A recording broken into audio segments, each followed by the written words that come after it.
Now, before I begin this video, I just want to say shout out to Jim Teppin, who sent me this dope wooden American flag that's in the background. I know a lot of you guys have been asking, when are you gonna get something in the background? And I really wanted something unique and patriotic for my background. And Jim hit me up on Twitter and was like, hey man, I want to send you this flag. It's really dope. I looked at it, I was like, yo, this is dope. And it was the perfect thing, right? So he sent it to me. You can see it in the background. Let me know what you guys think. I think it's awesome. I think it's a perfect representation of how I want to represent myself to you guys. And I'm almost at 100,000 subs. And I just want to say thank you so much for supporting my channel. I love you guys. And I hope to continue to provide a fair and balanced perspective.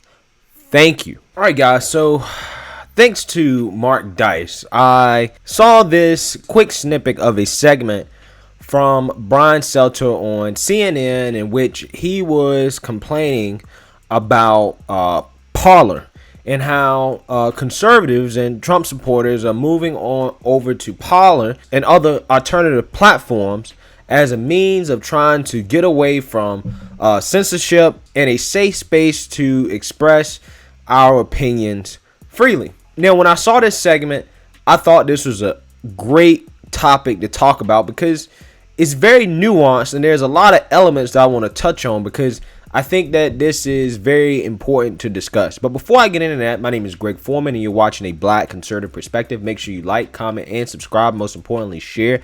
A Black Conservative Perspective, aka a far leftist worst nightmare. You can also follow me on Twitter at GForemanBCP. Let's get it. Check out this segment on CNN in which Brian Stelter calls platforms like Parler a threat to democracy. I think big picture, Pamela, here's the concerning trend line here. People are going more and more into their own echo chambers, more and more into their own bubbles, especially Trump voters. There's this new social media app called Parler getting a lot of attention because conservatives are saying they're leaving Twitter and Facebook, going off to Parler because they believe Parler is a safer space for them. What we're seeing is even more of a bunker mentality in right-wing media, and ultimately that's not good for the country. No, it's not good. It's a threat to democracy that these people are in echo chambers and they're getting fed a diet of lies, essentially. Brian Stelter. That's what it is. Thanks. All right, guys. So he brings up some interesting points. Now, let's break this down in a way that's not as charged as asking, is it a threat to democracy? Let's say this. Is conservatives and Trump supporters going to Parler as a way to fight censorship a good thing? Yes and no, right? It's a good thing because it brings more competition to the marketplace. If Twitter loses users, right, and Parler starts to gain more users, or for example, Newsmax or OAN starts to gain more viewers, what happens is that it forces platforms like Twitter to reevaluate why they're losing users, and it makes them internally try to figure out if it's worth continuing to censor a certain audience. Because at the end of the day, guys, you got to realize the main goal of these companies is to make profit. All these companies, YouTube, Fox News, OAN, Newsmax, Parler, Rumble, all these platforms, the goal is to make money. That's the goal. Now, you can make money catering to a specific audience, such as news channels, or you can make money being like an open platform where you just try to get the most eyeballs on the screen, just like a Facebook, a YouTube, a Twitter. And when you're a platform like a YouTube, a Facebook, or a Twitter, your business model is best served when you have people from all across the spectrum on the platform. And the reason why is because it makes it so your platform is attractive to advertisers across the spectrum. When you start to lose a certain customer or audience, what happens is that you may cut off a significant source of revenue from an advertiser who is trying to reach that certain audience. So it is good that conservatives have decided to go to Parler. Dan Bongino, who's a conservative commentator, is a owner of the app, and he started it out of frustration with platforms like Twitter and YouTube, which right now I'm frustrated with YouTube too, because guys, right now I have 2 videos that I want to release, but YouTube has been demonetizing my videos as soon as I upload them. So now I have to wait for a manual review and see if they're going to allow me to actually make money off my videos before I release them. So keep in mind in the future, guys, my videos may be coming out slower with the news because YouTube is making me jump through extra hoops to actually get paid for my videos. So just keep that in mind. Who knows when this video might come out? They might demonetize this one. But see, things like that happening do make it so it opens up more competition, and ultimately it changes these platforms in a way that's more fair, and it gives ambitious entrepreneurs an avenue to start their own businesses and to provide solutions out there to people who are feeling like they're being discriminated against. The second part of my answer, in terms of it being a bad thing that conservatives are moving over to other platforms like Parler, is because censorship does not work. And it's a double-edged sword. And the reason why it's a double-edged sword, because of the exact same reason I was just outlining about how the free market works.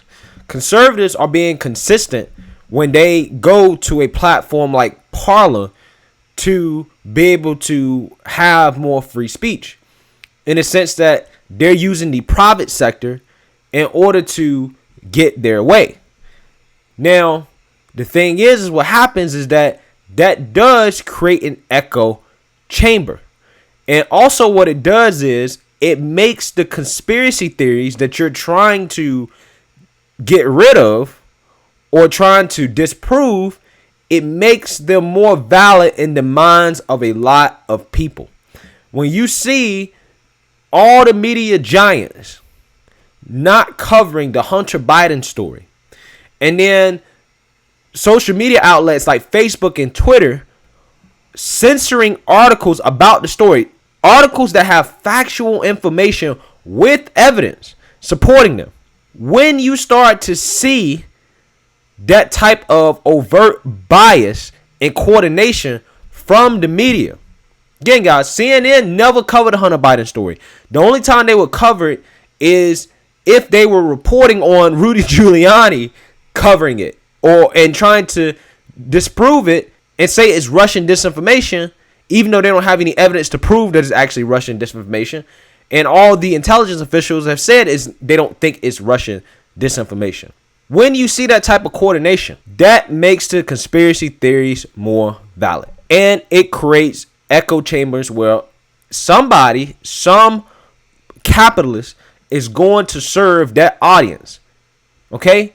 The best way to fight conspiracy theories is to let people openly talk about them. That's the best way to fight them.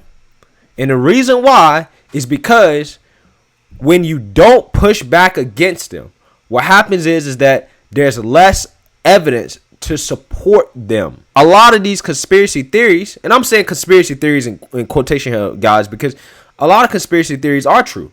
They're just conspiracies because they haven't been proven true yet, but a lot of them are true and they are based off factual information. But a lot of what fuels conspiracy theories is attempts to censor them.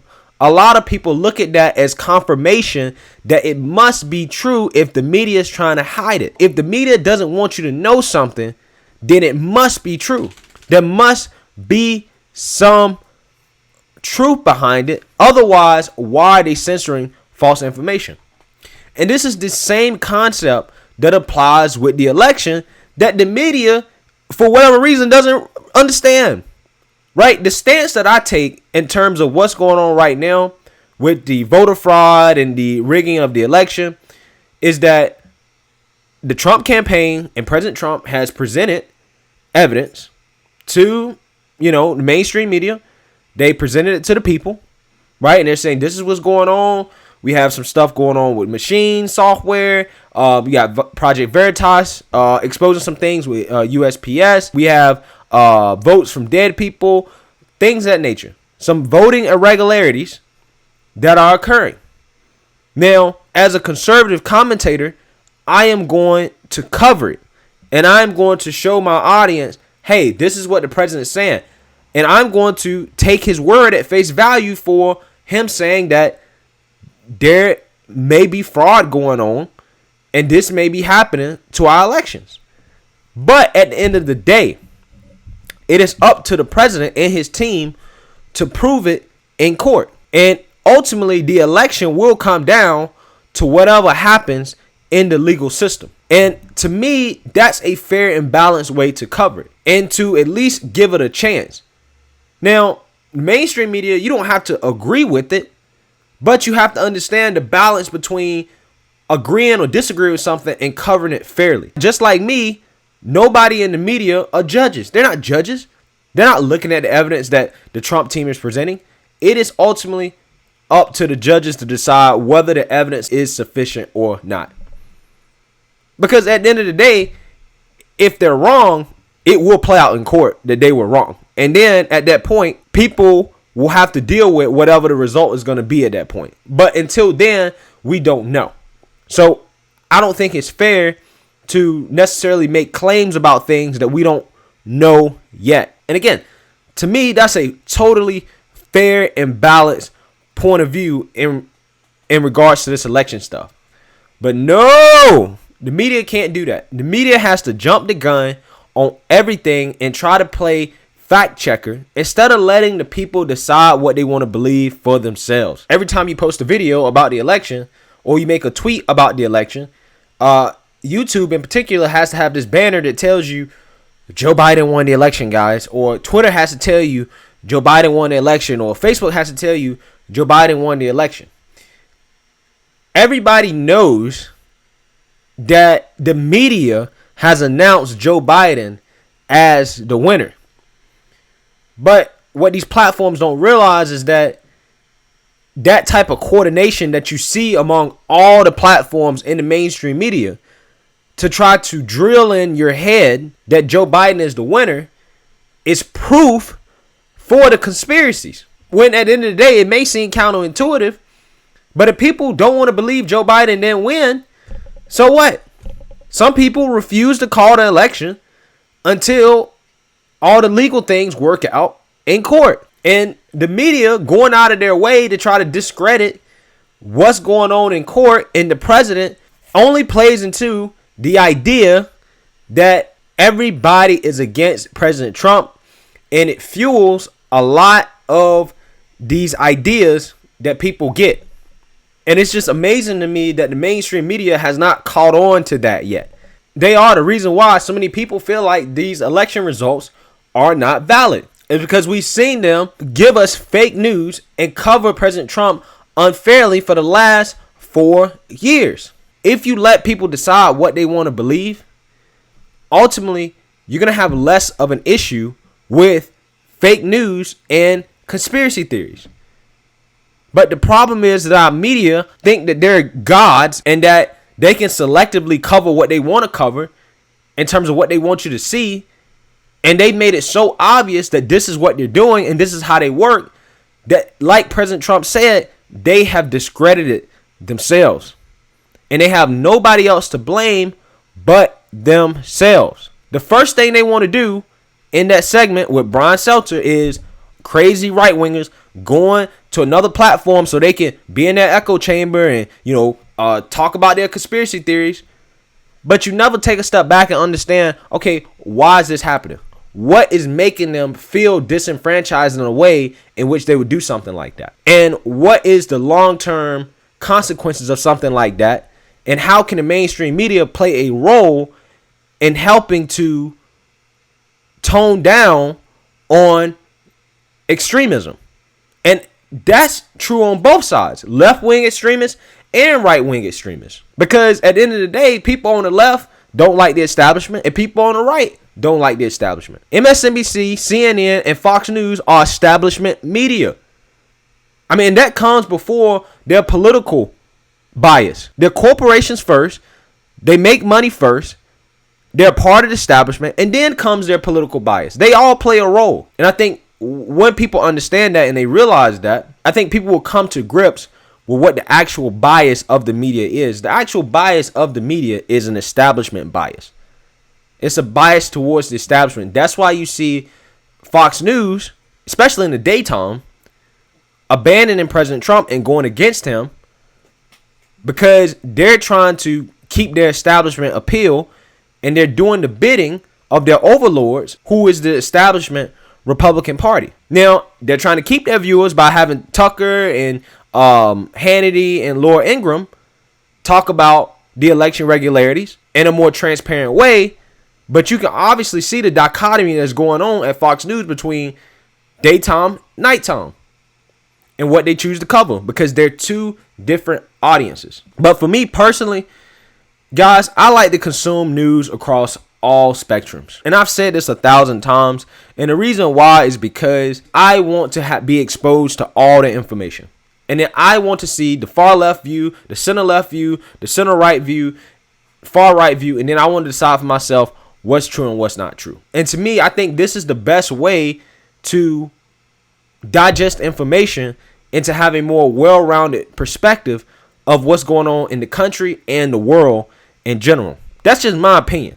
And that's why, at least on my channel, I'll try to read articles from, CNN, Fox News, Breitbart, Axios, Wall Street Journal, New York Times. I'll try to find articles from all across the political spectrum because I want people to get a fair and balanced approach to the news.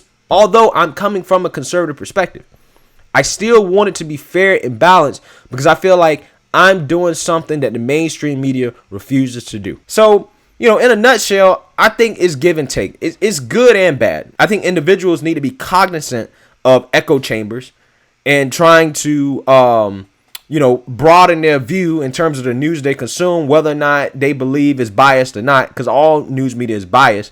I think it's important to pay attention to both sides of the aisle and then decide, what you want to believe. But that's just my opinion on that. Let me know what you guys think. Make sure you like, comment, and subscribe. Most importantly, share a Black conservative perspective. Peace.